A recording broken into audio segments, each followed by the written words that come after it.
मुंब्रा हिरवा करू असं बोलून वाद ओढवून घेतलेल्या सहर शेखनं माफीनामा दिलाय। भारताच्या तिरंग्यासाठी आयुष्यभर काम करणार असं सहर शेख म्हणालीये। तर सहर शेख तरुण असल्यानं तिचा माफीनामा स्वीकारतो असं किरीट सोमय यांनी म्हटलंय। कैसा हराया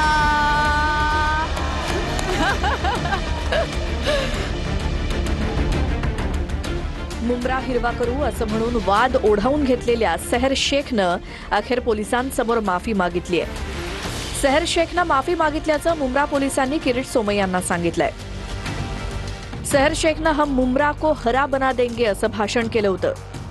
सहर शेखचं वाक्य तिच्या पक्षाच्या झेंड्यासंदर्भात आणि निशाणी संदर्भात होतं। कुणाचंही मन दुखावण्याचा किंवा वातावरण खराब करण्याचा तिचा हेतू नव्हता।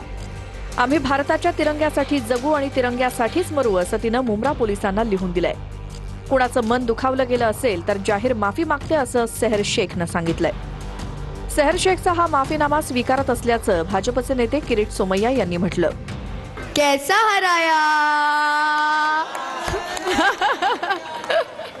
पूरे के पूरे मुंब्रा को ग्रीन कलर से ऐसे रंगना है कि इन लोगों को यहाँ से बुरी तरह से पछाड़ के भेजना है इंशाल्लाह। शहर तरुण असल्यामुळे आम्ही पण तिचा माफीनामा स्वीकारला आहे, परंतु जे AIMIM चे नेते आता त्यांचा पुढच्या पिढींना जे रेडिकलाइज करत आहे, कट्टरपंथी करत आहेत, ही चिंतेची बाब आहे। सहर शेखनं माफी मागितली असली तरी तिच्या विरोधात कल्याणमधला आगरी कोळी समाज आक्रमक झालाय। सहर शेखनं वादग्रस्त वक्तव्य थांबवली नाहीत तर रस्त्यावर फिरू देणार नाही असा इशारा आगरी कोळी समाजानं दिलाय।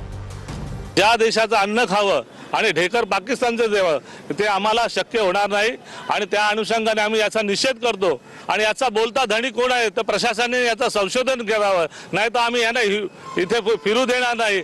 आगरी समाज ही आग आहे, आगीशी खेळू नये। देशात राहून जर पाकिस्तानचे गुण गाणार असेल तर ते आम्ही कदापि खपवून घेणार नाही।